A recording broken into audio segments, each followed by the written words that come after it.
Fala pessoal, beleza? Hoje é dia 24 de março, quarta-feira. Bora fazer mais um fechamento de mercado aí para vocês, começando primeiramente aqui pelo índice e depois passando para o dólar, beleza?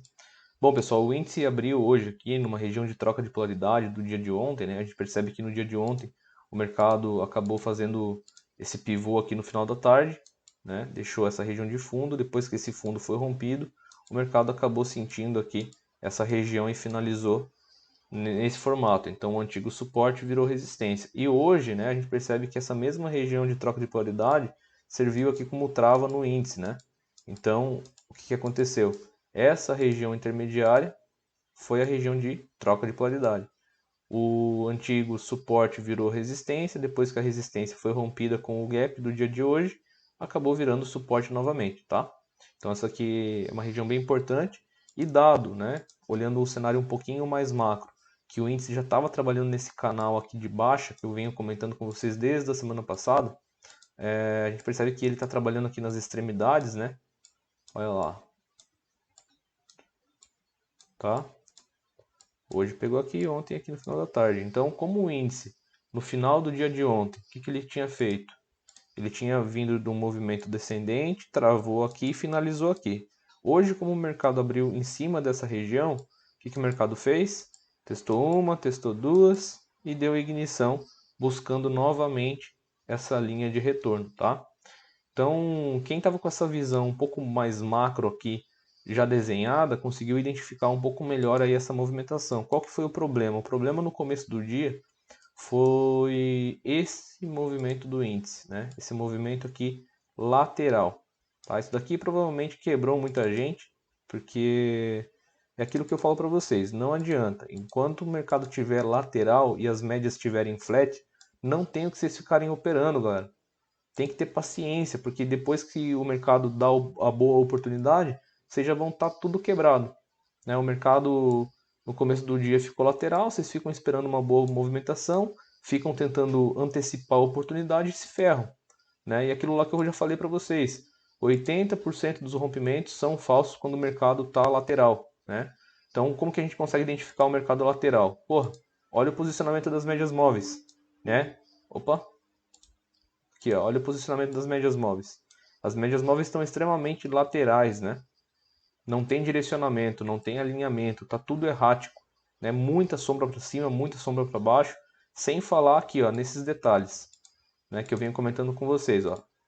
Uma violação frustrada, duas violações frustradas, três, quatro.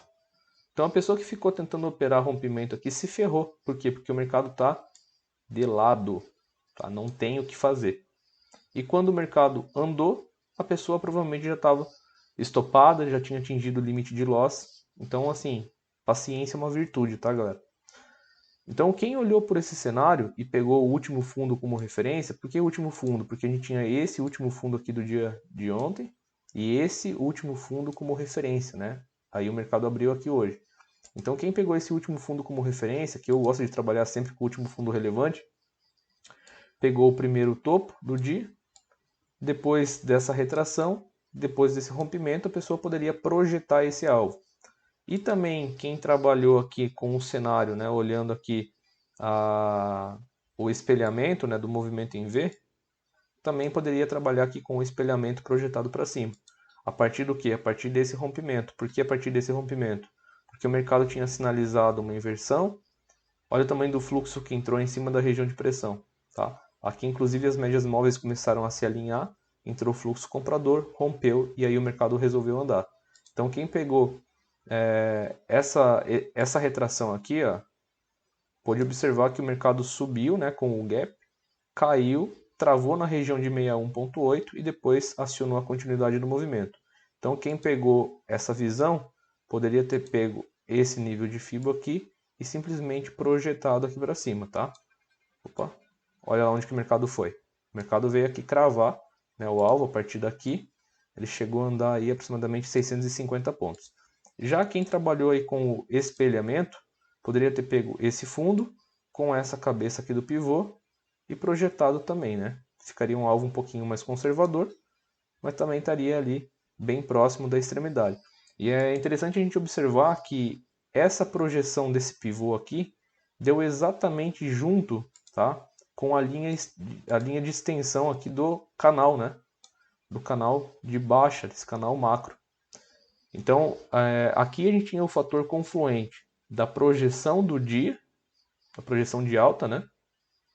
Mais a linha de retorno do canal, sem falar que se a gente desse uma olhada com uma visão um pouquinho mais macro em relação a essa queda do dia de ontem, o que a gente tinha aqui?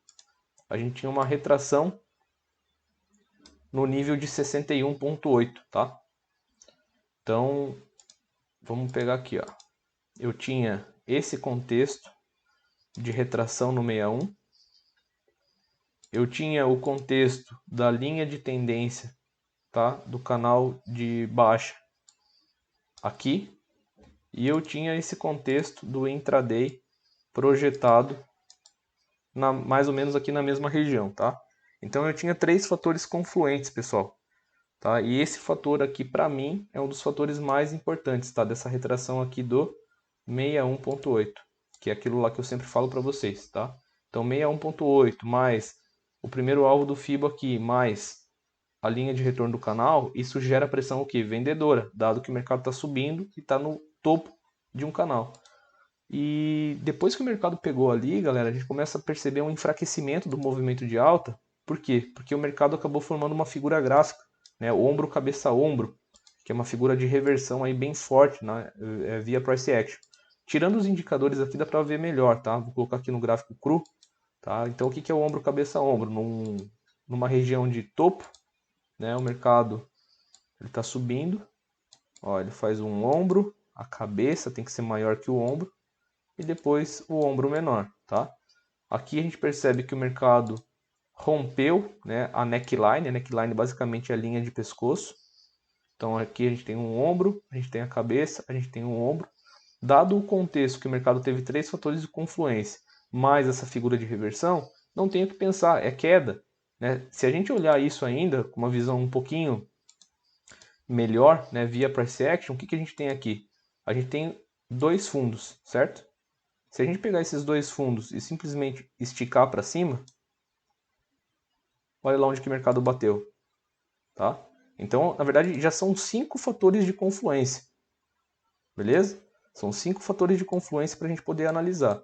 Então, nesse caso, é a retração de 61 mais a linha de retorno do canal, mais a projeção de alta, mais a linha de extensão do canal de alta, tá? Então tudo estava confluindo para cá e mais a figura gráfica, tá? A partir do momento que essa figura gráfica é rompida, pessoal, o que a gente tem?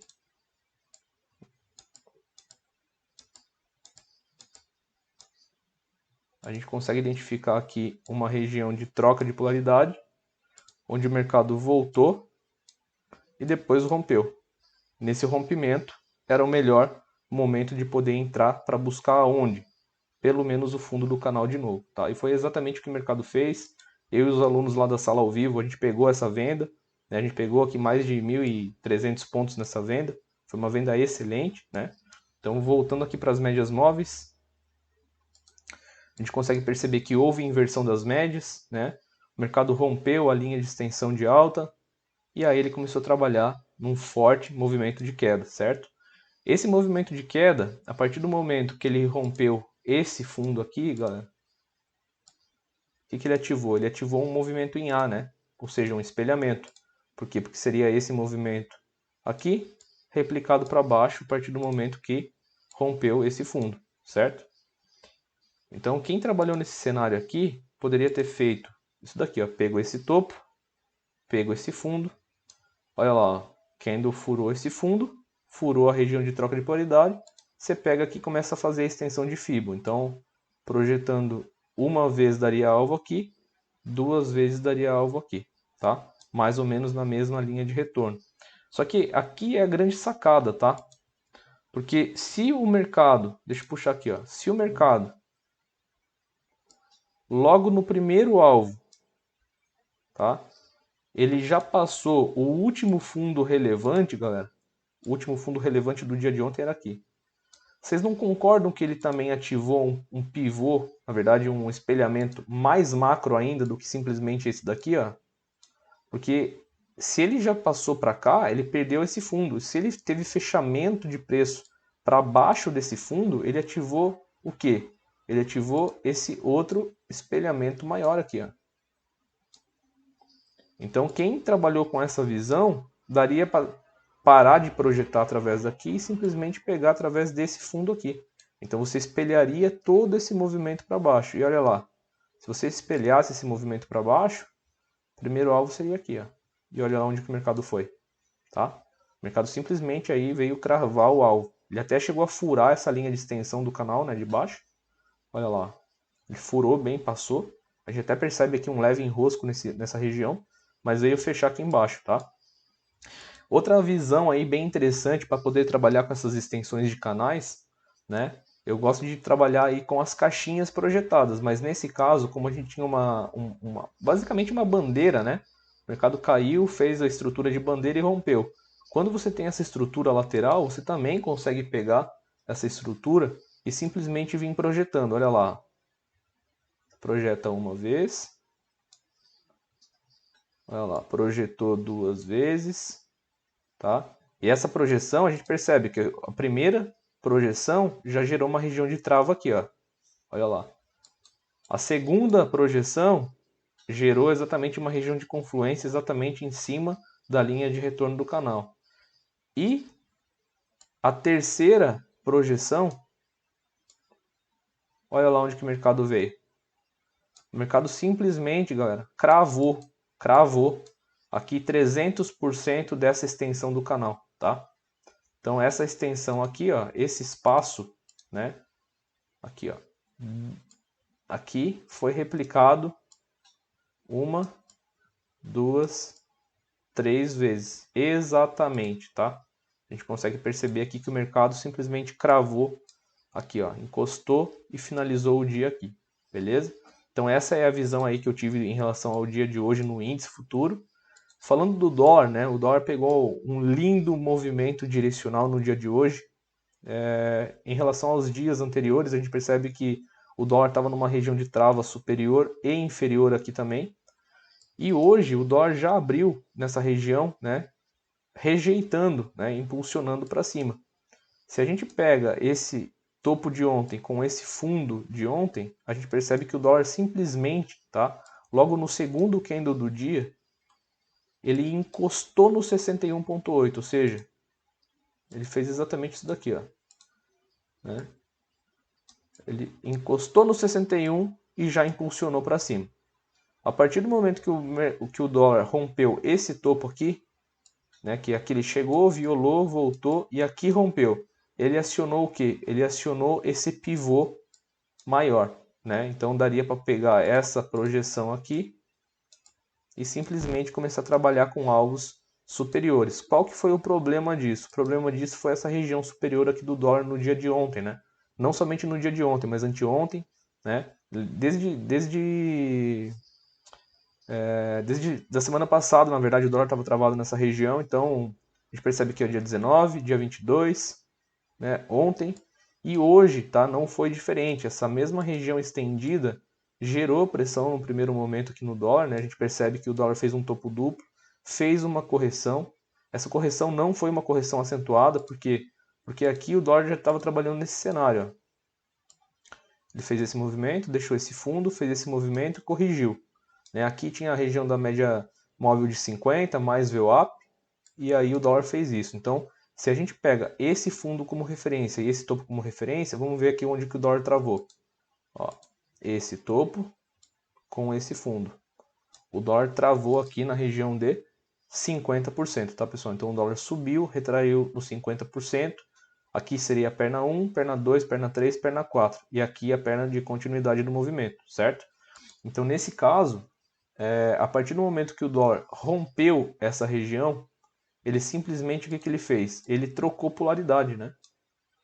Então vocês percebam que a antiga resistência foi rompida, o mercado afastou da média móvel, voltou para a média e aqui trocou polaridade. Então a antiga resistência virou o que agora? Um suporte.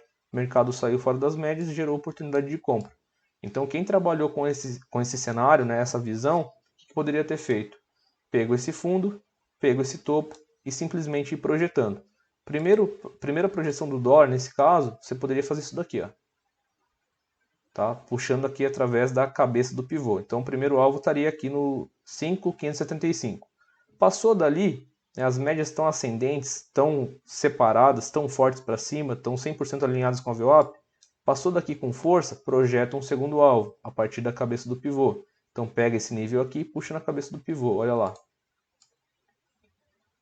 Aqui no caso seria o 100%, né? 100% dessa perna foi projetada para cima e o dólar continua subindo desenfreadamente.